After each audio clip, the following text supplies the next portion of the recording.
आगे बढ़ते हुए अब खबर अमेरिका से जुड़ी हुई, अमेरिका के बड़े फैसले से जुड़ी हुई। अमेरिका में अवैध रूप से रहने वाले भारतीयों को भेजने के डोनाल्ड ट्रंप के सरकार के तरीके को लेकर देश में अब सियासी पारा हाई हो गया है। आज भी हंगामा होने के पूरे आसार हैं संसद के भीतर।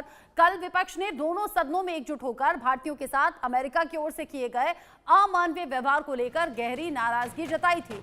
विपक्ष ये सवाल पूछ रहा है कि जब कोलंबिया जैसा देश अमेरिका को आंखें दिखा सकता है तो फिर भारत क्यों ऐसा नहीं कर सकता? क्यों अमेरिका अपने सैन्य विमान से भारतीयों को छोड़ने आया? उधर कयास ये भी लगाए जा रहे हैं कि मोदी के दौरे से ठीक पहले अमेरिका का ऐसा करना दबाव वाली पॉलिटिक्स का हिस्सा तो आखिर नहीं है। हंगामा कल भी हुआ था, सवाल इससे पहले भी पूछे गए और आज भी हंगामे के पूरे आसार नजर आ रहे हैं। अमेरिकी बदसलूकी पर सियासी घमासान अब तेज होता हुआ दिख रहा है और आज भी संसद में हो सकता है हंगामा, इसकी पूरी संभावना है। अब यहाँ जिस तरीके से अवैध तौर पर फंसे हुए भारतीयों को वापस भेजा गया, उसमें जंजीरों से उनके पैर और हाथों को बांधने की कई तस्वीरें हैं जो सोशल मीडिया पर भी वायरल हैं और इन सब के बीच ही सियासी घमासान भी तेज हो गया है। विपक्षी पार्टियां सवाल पूछ रही हैं, नेता सवाल पूछ रहे हैं और इसी को लेकर आज संसद में हंगामे के पूरे आसार। भारतीयों को लाने के तरीके पर विपक्ष ने सवाल पूछा है। वो कह रहे हैं कोलंबिया आंख दिखा सकता है तो भारत आखिर क्यों नहीं? भारतीयों का अपमान बर्दाश्त नहीं करेंगे, ये कांग्रेस की ओर से कहा गया।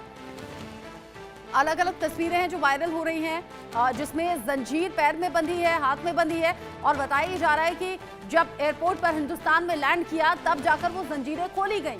अब ऐसे में विपक्ष ये पूछ रहा है कि आखिर भारत इस पर अपनी कोई प्रतिक्रिया क्यों नहीं दे रहा? अगर कोलंबिया जैसा देश आंखें दिखा सकता है तो फिर भारत इस पर ऐतराज क्यों नहीं जाहिर कर रहा? अमेरिका की तरफ से भारतीयों के साथ में बदसलूकी हुई है और आज इस पूरे मुद्दे को लेकर एक बार फिर से विपक्ष सवाल कर सकता है, हंगामा एक बार फिर से हो सकता है। ये जो तस्वीर आप देख रहे हैं ये कल की तस्वीरें हैं जिसमें विपक्षी नेता हैं, नारेबाजी है, हाथ में बैनर पोस्टर हैं, होर्डिंग लेकर सरकार से सवाल पूछा जा रहा है और जो तस्वीरें सामने आई हैं उनको लेकर सिर्फ पॉलिटिकल पार्टी नहीं बल्कि आम लोगों के जरिए भी सवाल पूछा जा रहा है और जो लोग वापस आए हैं वो ऐसा लग रहा है किसी ट्रॉमा से गुजरे हैं और वो इस पर या तो बोलना नहीं चाहते या फिर एक सदमे की तरह उनके लिए ये पूरी घटना है, क्योंकि लोगों ने 30 लाख से लेकर 50 लाख या उससे ऊपर भी पैसे दिए थे ट्रैवल एजेंट को जिससे कि वो अमेरिका में जा सके, लेकिन यहाँ उन्हें अवैध बताकर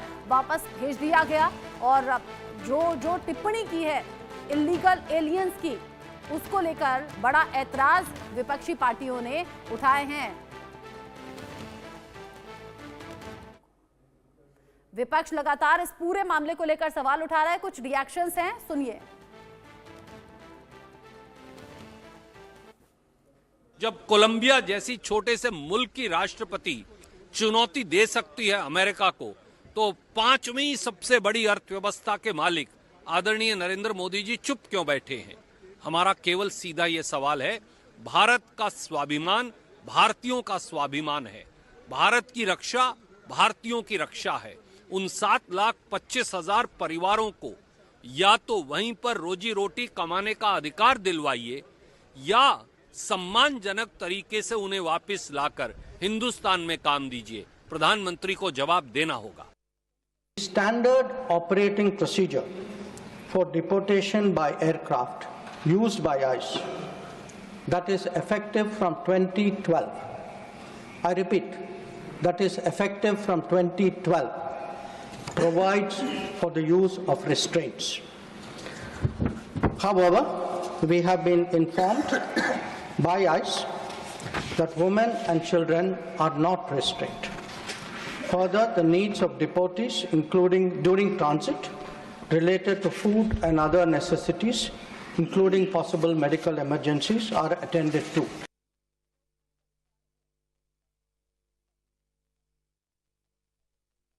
विदेश मंत्री डॉक्टर एस जयशंकर को आपने सुना, जिस तरीके से भारतीयों को डिपोर्ट किया गया उसको लेकर वो बात कर रहे थे, लेकिन विपक्ष ये कह रहा है कि क्यों आखिर भारत इस पर कोई विरोध नहीं जता रहा, क्यों ऐतराज नहीं कर रहा जिस तरीके से यहाँ भारतीयों को लौटाया गया है। लेकिन क्या है वो पूरा रूट जिसके जरिए यहाँ हिंदुस्तान से अमेरिका लोगों को भेजा जाता है, क्योंकि भेजे जाने पर भी सवाल है, जिस रूट का इस्तेमाल किया गया उसको लेकर भी सवाल है और लोगों के जरिए जो आपबीती बताई गई है वो रोंगटे खड़े कर देने वाली है। भारतीयों से बदसलूकी तो हुई है, डोनाल्ड ट्रंप जिस तरीके से बड़े फैसले कर रहे हैं और जो पूरा ये रूट मैप है वो आपको हम ग्राफिक्स के जरिए बता देते हैं और साथ ही ये भी बता देते हैं वो जो 104 भारतीय वापस भेजे गए हैं उसमें कौन से राज्य से कितने लोग हैं।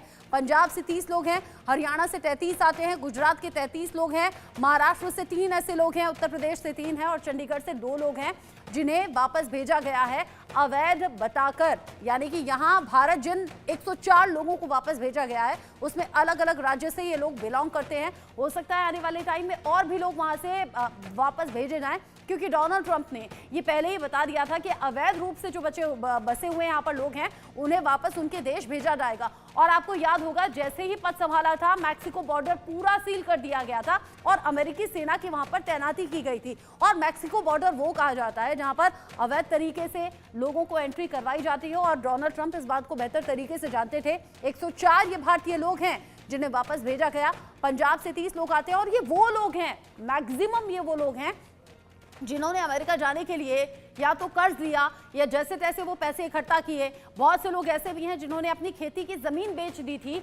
30 से 50-55 लाख रुपए तक भी इनके जरिए चुकाए गए थे ये सोचकर कि भविष्य में जब अमेरिका से व्यापार के जरिए, नौकरी के जरिए पैसा कमाया जाएगा तो वो कर्ज उतार दिया जाएगा। लेकिन यहाँ ये लोग वापस आ गए हैं। परिवार वालों के लिए ये बड़ा सदमा है और ये किसी झटके से कम नहीं है। 104 ये लोग वापस आए हैं। पंजाब से 30 लोग हैं, हरियाणा के 33 लोग हैं, गुजरात के 33 लोग, महाराष्ट्र से 3, उत्तर प्रदेश के 3 और चंडीगढ़ से 2 ऐसे लोग हैं जिन्हें वापस भेजा गया है। लेकिन वो ट्रैवल एजेंट कौन है जो लोगों को लगातार बेवकूफ बनाने का काम कर रहे हैं, उनसे पैसे ऐंठने का काम कर रहे हैं और गलत तरीके से, अवैध तरीके से उन्हें अमेरिका में एंट्री करवा रहे हैं। जो लोग बीच रूट में फंस जाते हैं उन्हें ये समझ में नहीं आता कि वापस जाने का रास्ता नहीं है, आगे जाने का अवैध रास्ता है, तो करें क्या। लेकिन इन सब के बीच विपक्ष हमलावर है और ये कह रहा है कि इन तस्वीरों पर जिसमें जंजीरों में बांधकर लोगों को लौटाया गया, क्यों आखिर भारत सरकार कोई एक्शन नहीं ले रही है या स्टैंड नहीं ले रही है। इसको लेकर बात हम करेंगे। मेजर जनरल रिटायर्ड मेरे साथ में जुड़ गए हैं जेके बंसल सर, डिफेंस एक्सपर्ट के तौर पर। रघुवीर गोयल जी मेरे साथ में हैं, पत्रकार हैं, वॉशिंगटन से सीधा लाइव मेरे साथ में जुड़े हुए हैं। आप दोनों का बहुत स्वागत। रघुवीर गोयल जी, पहले मैं आपका रुख करना चाहूंगी। जो तस्वीरें यहाँ हिंदुस्तान में लोग देख रहे हैं, हिंदुस्तानी वापस आ रहे हैं जंजीरों में बंधे हुए। जब यहाँ लैंड कर गई है उनकी फ्लाइट तब जाकर उनके हाथ पैर से जंजीर खोली गई। लोग बड़ा सदमे में भी हैं, बड़ा झटके में भी है, खासतौर से वो परिवार जिन्होंने जैसे तैसे पैसे जुटाकर उन्हें अमेरिका भेजा था।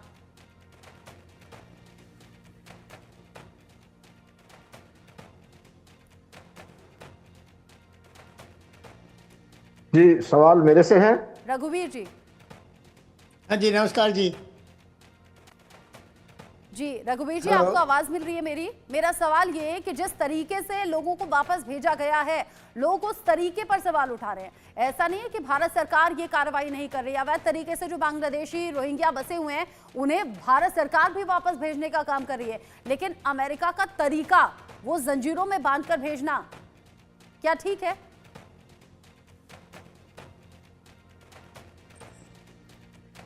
वॉल्यूम है आज तक। रघुवीर हाँ जी, जी, आवाज आ रही है? मेरी आवाज सुनाई पड़ रही है आपकी आवाज आ रही है, बोलिए। हाँ, नमस्कार जी। जी नमस्कार। यहाँ का कानून है अमेरिका का कि यहाँ के संविधान में लिखा हुआ है कि अगर कोई गैर कानूनी एंटर हुआ है अमेरिका के बॉर्डर से, उनको इसी तरह से वापस भेजा जाएगा। ये सिर्फ इंडियंस के साथ नहीं है, सारे कोई भी किसी भी देश का वासी है अमेरिका में इलीगल तरीके से एंटर हुआ है तो इनके कॉन्स्टिट्यूशन में लिखा हुआ है कि वो एक अपराधी है, एक उग्रवादी की तरह से उनको ट्रीट किया जाएगा, क्योंकि वो बिना इजाज़त के, बिना किसी परमिशन के, बिना कागज़ के, बिना पासपोर्ट के किसी के घर में घुसा है तो उनको उसी तरह से ट्रीट किया जाएगा और इनके मिलिट्री के प्लेन में ही उनको हथकड़ियाँ और बेड़ियाँ डालकर ले जाया जाएगा।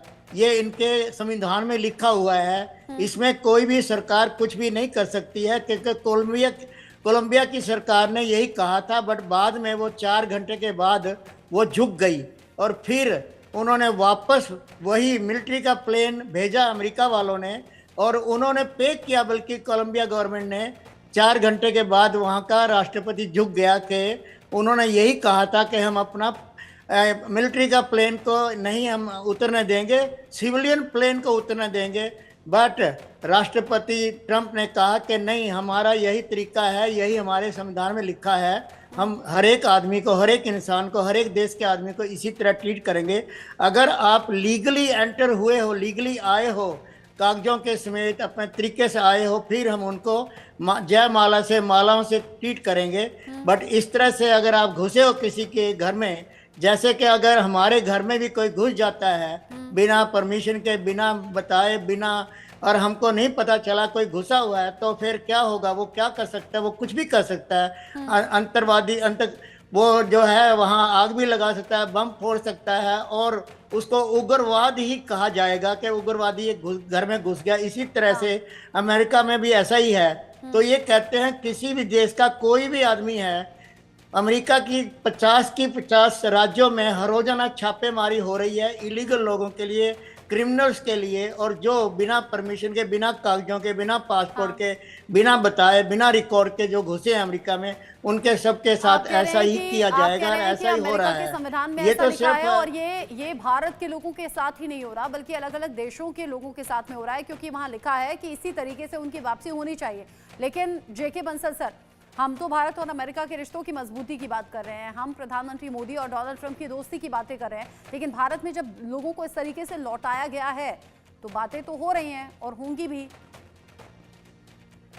रचना जी नमस्कार। राष्ट्रपति कानून तो कानून ही होता है, जो उनका कानून है उसको तो करना है। जो उनका जो वहाँ की immigration and custom enforcement agency है वो अपने कानून से चलती है। और ये जो एक फालतू का जो एक पॉलिटिसाइजेशन हो रहा है, इसका जो एक राजनीतिकरण हो रहा है, इसका स्पष्ट उत्तर जो हमारे विदेश मंत्री ने बहुत अच्छी तरीके से दे दिया है कि इस तरीके से पहले भी होता रहा, अभी भी होता रहा। हालांकि उन्होंने ये भी कहा है कि भाई इस केस को टेकअप किया जाएगा और टेकअप करने के बाद में हम बताएंगे भाई आगे से ठीक तरह से किया जाए। देखिए, उन्होंने क्लियर संदेश दिया है। अभी यहाँ पे आपने जो रघुवीर जी ने बिल्कुल सही कहा कि वो लोग क्रिमिनल समझते हैं। क्रिमिनल क्यों समझते हैं कि 22 फरवरी 2024 को जॉर्जिया के यूनिवर्सिटी में एक लड़की घूम रही थी, मतलब अपना टहल रही थी, और आकर के जो वेनेजुएला का एक इमिग्रेंट था इलीगल, उसने उसका मर्डर कर दिया। तब इसका बहुत हंगामा हुआ, बहुत प्रेस में आया। तभी से जो है डोनाल्ड ट्रंप ने ये कहा कि ये जो है ये मुद्दा बहुत खतरनाक है और यहाँ पर जितने भी लोग हैं वो इलीगल इमिग्रेंट जो हैं वो इलीगल हैं, और वो इलीगल हैं, वो क्रिमिनल हैं, वो जो उनको उसी तरह से व्यवहार किया जाएगा। तो इसमें कोई ऐसी बात नहीं है। अभी वहां से वो आए हैं बांध करके, उसका तो इतना मुद्दा उठाया जा रहा, हंगामा उठाया जा रहा। मैं अभी टीवी में देख रहा था कि यहाँ से 10 लोग गए थे और जो एक उनमें से वापस आया उसने बताया कि हम 10 में से 2 तो हम जाते हुए रास्ते में मर गए। हमको कभी ब्राजील ले जाया जाता है, फिर पनामा ले जाया जाता है, सल्वाडोर लिया जाता है, जो है वो फिर कोलंबिया, और कोलंबिया से जैसे फिर वो घुसे सैंडियागो के अंदर पकड़े गए। तो अब जब जाने में इतनी दिक्कतें और उसमें जान की बाजी होती है, तो इस तरह से अगर लाया गया है तो इतना हंगामा क्यों मचाया जा रहा है? और अमेरिका को भी जो एक आदमी के लाने पर करीब 4 लाख खर्चा होता है, उनके 4-5 हजार डॉलर उनके लग जाते हैं। मिलिट्री प्लेन उनका महंगा होता है, लेकिन वो उनका एक कानून है, अपने कानून को फॉलो करके कर रहे हैं। तो इसमें इतना जो है हंगामा मचाने की कोई आवश्यकता नहीं है। और मैं यहाँ पे ये भी कहूँगा, हालांकि जो ये एक इंडस्ट्री है इलीगल माइग्रेशन की, इसके ऊपर तो क्रैकडाउन करना बहुत जरूरी है, इसको बंद करना बहुत जरूरी है। लेकिन जो जाने वाले लोग हैं जिनके कोई वो अकेला भी नहीं है, अब ये देखिए, अब जो सारे घर का धंधा बंद करके और एक आदमी को 40, 50, 60 करोड़ रुपए देके भेजा जाता है, तो ये ठीक भी तो नहीं है। और जो बिल्कुल जैसे रघुवीर जी ने कहा कि अमेरिका ये कह रहा है कि अगर आप लीगल तरीके से आएंगे, आप मिलाकर अगर आम लोगों के लिहाज से देखें, देखिए जो टेक्निकलिटीज हैं वो तो हैं, जो नियम कानून कहता है, संविधान कहता है वो तो है। जैसा कि अभी रघुवीर जी ने भी जिक्र किया, जैसा कि आप भी कह रहे हैं कि इसका राजनीतिकरण हो रहा है, माना कि ऐसा हो रहा है। लेकिन जो तस्वीरें उन परिवारों ने देखी हैं जिन्होंने जमीन बेची, जिन्होंने उधार लिया, या फिर जिंदगी भर की जमा पूंजी जो जोड़ी हुई थी उसमें कुछ पैसे लोन पर लेके अपने बच्चे को भेजा अमेरिका, इस सोच के साथ में कि शायद भविष्य बन जाएगा और ये जो कर्जा है ये उतर जाएगा। फिर वो देख रहे हैं कि ये बड़ा सदमा उनके सामने आया कि जंजीरों में बंधा हुआ उनका बेटा वापस आता है, वो भी इन हालातों में। गांव में तो कई बार बोलने लायक नहीं रहते, माहौल जो बन जाता है कि भाई बेटा गया था अमेरिका नाम कमाने के लिए, लेकिन लौटा ऐसे इस तरीके से है। क्या आपको लगता नहीं कि भारत सरकार को ऐसे ट्रैवल एजेंट के खिलाफ कड़ी कार्रवाई करनी चाहिए, जो भेजने के नाम पर पैसे तो ऐठ ले रहे हैं लेकिन भेज रहे हैं इलीगल तरीके से, अवैध तरीके से। और वो लोग भी बता रहे हैं जो वापस आए हैं कि बीच रास्ते उन्हें मालूम हुआ कि यहाँ इलीगल तरीके से भेजा जा रहा है, क्योंकि पैसा तो पूरा दिया था, उन्हें लगा कि उनके हिसाब से तो सब कुछ ठीक हो रहा है और अब फ्यूचर बन जाएगा। लेकिन बीच रास्ते अगर जाकर ये पता लगे कि खाने के लिए नहीं है, कुछ 18 पहाड़ियाँ क्रॉस की जा रही हैं, घने जंगल क्रॉस किए जा रही हैं, नदियाँ क्रॉस की जा रही हैं, कई लोग तो बीच रास्ते में मर गए हैं या पहले से लाशें पड़ी हुई हैं। मतलब कितना खौफनाक है ये सब कुछ। ऐसी ट्रैवल एजेंसीज बैन हो, उनके खिलाफ कार्रवाई हो। बिल्कुल ठीक कहा रचना जी आपने। और हमारी जो government of India external affair minister ने कहा भी है कि हम जो है इंक्वायरी करके पता करके जो ऐसी एजेंसी हैं उनके ऊपर सख्त से सख्त कार्रवाई की जाएगी। लेकिन मैं यहाँ पे ये भी बात कहूँगा कि जब अगर कोई लीगल काम है, जो भी वहाँ यहाँ से बाहर जाता है तो उसका कोई ना कोई रिश्तेदार वहाँ पे होता है और रिश्तेदार ये जानता है कि वहाँ किस तरह से पहले लोग गए हैं। तो जाने के हिसाब से आप एजेंट्स के चक्कर में फंसते क्यों हैं, जब पता है कि यहाँ पे एम्बेसी है अमेरिका की और अमेरिका की एम्बेसी के अंदर में जाइए और वहां से वीजा लगवाइए। अभी इतनी क्रेज भी किस काम का। एक तो मुझे ऐसा बताया गया कि एक इंसान जो यहाँ से एक था वो पहले गया यूके और यूके में 2 साल रहा और 2 साल के बाद में जो है तो वो अमेरिका जाने की सोचने लगा। अब अगर यूके कौन सा बुरा है, तो अगर आप बहुत एक आप ऐसी चीज को प्राप्त करोगे जो कि नहीं होनी चाहिए या जिसको जो है वो एक पॉसिबल नहीं है और वहाँ के कानून सख्त हैं, तो ये तो पता होना चाहिए। और दूसरा, जब ये पता लगा था पहले ही कि ट्रंप ने ये बता दिया था कि हम जो है जैसे मैं पावर में आऊंगा और मैं प्रेसिडेंट बनते ही सबको रिपोर्ट कर दूंगा। तो अगर सब लोग अपने मान इज्जत से आने चाहते हैं तो वहां से फ्लाइट पकड़ के खुद ही आ जाना चाहिए था, बजाय जो है ऐसे दिन देखने ही नहीं पड़ते। तो ये जो सारी चीजों का एक ये जब कोई जाता है, अब जाने के तो फोटो माँ बाप ने नहीं देखे ना, आपने खुद ही कहा कि जंगल में भी लोग रहते हैं, लाशें पड़ी रहती हैं। अगर वो फोटो दिखाए जाए उनको तो क्या होगा। इन फोटो को देख के इतने विचलित और इतने सेंटिमेंटल होने की क्या आवश्यकता है। ठीक है, अब इसको आगे वहां से आगे का ध्यान रखा जाए। उसका आगे की सुध यह है कि अभी तो इलीगल तरीके से वहां कौन ना जाए। और उनका भी एक रीजन है, वो ये दिखाना चाहते हैं अमेरिका में अब कानून भी है कि भाई जिससे कि लोगों में एक डिटरेंट होगा। और फिर इसके अलावा ये भी लॉजिक दिया जा रहा है कि अगर हमने इनको रेस्ट्रेन नहीं किया तो वो अपने आप को हार्म कर सकते हैं, किसी दूसरे को हार्म कर सकते हैं और वहां से भाग भी सकते हैं, फ्ली भी कर सकते हैं। जब डोनाल्ड ट्रंप जिम्मेदारी संभालने वाले थे, उससे पहले इंडिकेशन दिए थे और जिम्मेदारी यानी कि राष्ट्रपति पद की शपथ लेने के बाद ही इन फैसलों को इंप्लीमेंट करने लगे, जिसमें बड़ी तादाद में वहां पर जो अवैध तौर पर बसे हुए लोग हैं उन्हें वापस भेजने का काम हुआ, जिनमें भारतीयों को भी भेजा गया। 104 भारतीय भेजे गए हैं। लेकिन वो कौन सा रूट है